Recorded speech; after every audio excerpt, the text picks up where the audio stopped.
Quando a gente fala sobre a saúde mental da mulher, uma das primeiras coisas que a gente tem que lembrar são as alterações hormonais que a mulher pode ter, a influência hormonal. Isso manda muito, né? Em evoluções de doenças, em transtornos psiquiátricos. Então, é um grupo que a ciência já provou que é muito influenciado por hormônios. Então, toda vez que a gente falar sobre saúde mental da mulher, a gente tem que lembrar disso. Olá pessoal, eu sou o Dr. Bruno Menezes e nós estamos no canal Humanize. Por aqui nós seguimos nossa jornada falando sobre medicina, principalmente sobre temas voltados para a saúde mental, tanto psiquiátrico como neurológico. Hoje eu vou falar de um tema bem interessante, bem legal, né? E uma coisa que muitas pessoas querem entender um pouquinho. Hoje nós vamos falar sobre a saúde mental da mulher, mais especificamente desse grupo, das mulheres. Lembrando que o mês digamos, escolhido, o mês da mulher, né, o Dia Internacional da Mulher é em março. Porém, nada nos impede de falar isso sobre o ano inteiro, né?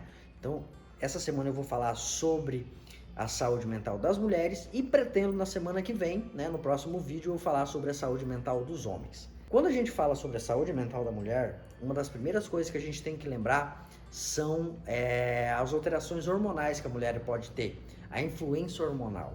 Isso manda muito, né? Em evoluções de doenças, em transtornos psiquiátricos. Então, é um grupo que a ciência já provou que é muito influenciado por hormônios. Então, toda vez que a gente falar sobre saúde mental da mulher, a gente tem que lembrar disso. Outra coisa também que a gente tem que falar, que é muito específico da mulher e que é uma coisa muito triste, mas infelizmente acontece, é a violência doméstica, né? Muitas mulheres, principalmente no nosso país, né, no Brasil, acontece muito isso, né? Violência doméstica. O que é a violência doméstica? Aquela violência que acontece dentro das casas. As mulheres e as crianças são os grupos que mais sofrem com isso. E as mulheres podem sofrer tanto violência física, sexual, violência psicológica, a violência econômica, que é um tipo de violência onde o abusador toma conta da renda da mulher ali, controla, né, e tira toda a autonomia da mulher sobre o seu dinheiro, sobre a sua renda. Com certeza isso pode trazer gatilhos. O que são gatilhos, né? São ações que podem fazer essa pessoa evoluir com uma doença psiquiátrica. Lembrando que as doenças psiquiátricas são multifatoriais, mas existem dois fatores muito grandes. A predisposição, a pessoa já nasce, né, com aquela alteração dentro dela, cromossomial ou genética, e os gatilhos, né, que são essas coisas que podem impactar essa pessoa e aflorar e evoluir ou iniciar essa doença. Outra coisa também que é um gatilho, que pode ser um gatilho muito forte nas mulheres, são o acúmulo de funções. Infelizmente isso é muito cultural no Brasil, aqui ainda o machismo é muito grande e as mulheres muitas vezes se veem obrigadas a fazer duplas jornadas, triplas jornadas. Além delas trabalharem fora, elas chegam em casa, elas têm que cuidar dos filhos sozinhas, elas têm que fazer o serviço doméstico e isso com certeza pode ser um gatilho, né, tanto de exaustão, de cansaço, né, como de doenças psiquiátricas. Se a gente pegar todas as doenças psiquiátricas e fazer um cálculo, os estudos falam que, contando todos os transtornos psiquiátricos, a mulher ela tem uma chance maior de ter uma doença psiquiátrica, 1,5%. Ou seja, é um grupo mais vulnerável para esse tipo de transtorno. Outra coisa também que a mulher sofre muito, que é um pouco de cultura, que é cultural, até isso no mundo inteiro, é uma exigência de padrão. Uma exigência de padrão comportamental, né? A mulher tem que se comportar de uma certa maneira, de beleza, que infelizmente isso é muito imposto pela cultura, pela moda, né? Pelo mercado. Então isso, se não for bem modulado, principalmente nas mulheres jovens, nas adolescentes, isso pode sim ser um gatilho de transtornos mentais. E como eu já disse, mas não custa repetir, é um grupo mais vulnerável. Ele pode sofrer diversos tipos de violência, como psicológicas, físicas, sexuais, econômicas, entre uma diversidade de violências. Existe um conceito muito interessante que está vindo à tona, né? Tem alguns escritores que falam sobre ele, que é o burnout materno. Para quem não conhece, o síndrome de burnout é uma doença psiquiátrica que o conceito dela é uma exaustão, um cansaço excessivo. O burnout, né, o mais conhecido, ele está ligado ao trabalho. Mas também alguns estudiosos viram e assimilaram a questão da maternidade, né? Infelizmente, tem uma cultura que as pessoas acham que a maternidade é uma coisa, é uma mil maravilhas, né? Com certeza, é um momento único da mulher, é maravilhoso, mas a gente não pode esconder que é cansativo, né? Que a mulher sofre muitas inseguranças, então é um momento muito complexo, que essa mulher deve ter sim, muitas das vezes, uma orientação e com certeza ser planejado. Então é uma questão também que a gente pode colocar como risco de evoluir com transtornos psiquiátricos. Antigamente, a literatura, os estudos falavam que a gestação era uma proteção contra os transtornos mentais, ou seja, quando essa mulher estivesse grávida, ela diminuiria a probabilidade dela evoluir com doenças psiquiátricas. Os novos estudos vêm derrubando isso por terra, né? E vem indicando que não, que a gestação pode ser sim um gatilho, né? Uma questão que possa piorar os quadros psiquiátricos dessa mulher portadora de alguma doença psiquiátrica. A idade mais predisponente, né? A idade com mais risco dessa mulher evoluir com a doença psiquiátrica é a idade reprodutiva, né?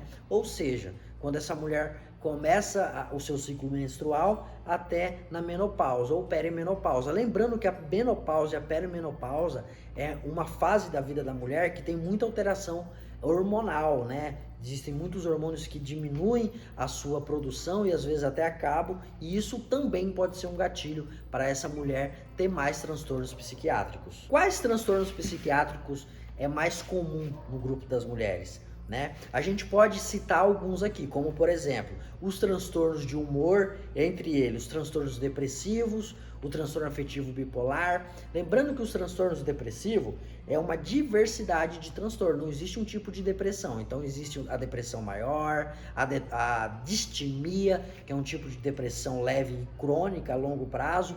Existe um transtorno depressivo na mulher, que é o transtorno disfórico menstrual. Ele é específico, ele só tem na mulher, né?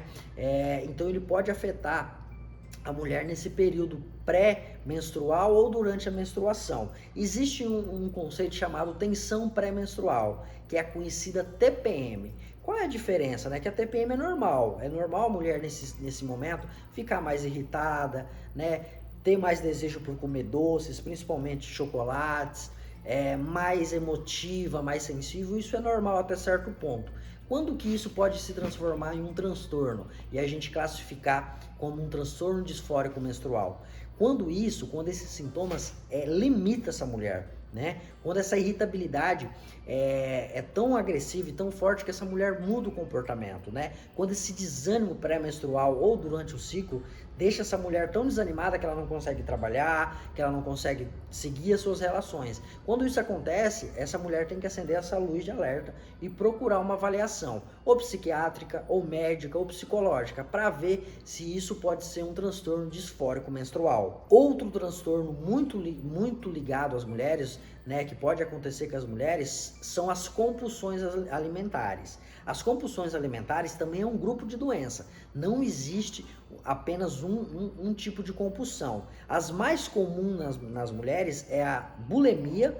A bulimia é um transtorno alimentar psiquiátrico, onde a mulher tem uma compulsão alimentar, que é um episódio que ela come exageradamente, que ela perde o controle, e após isso ela tem um ato purgativo, como se fosse para compensar. Essa mulher, ela pode provocar vômito, né? Ela pode usar diuréticos, laxantes, para ela ter essa sensação que ela teve uma compensação desse distúrbio. Já a anorexia é um transtorno alimentar psiquiátrico que pode levar essa mulher ela não querer comer nada, ela diminuir a sua alimentação de uma certa maneira que ela não queira comer nada.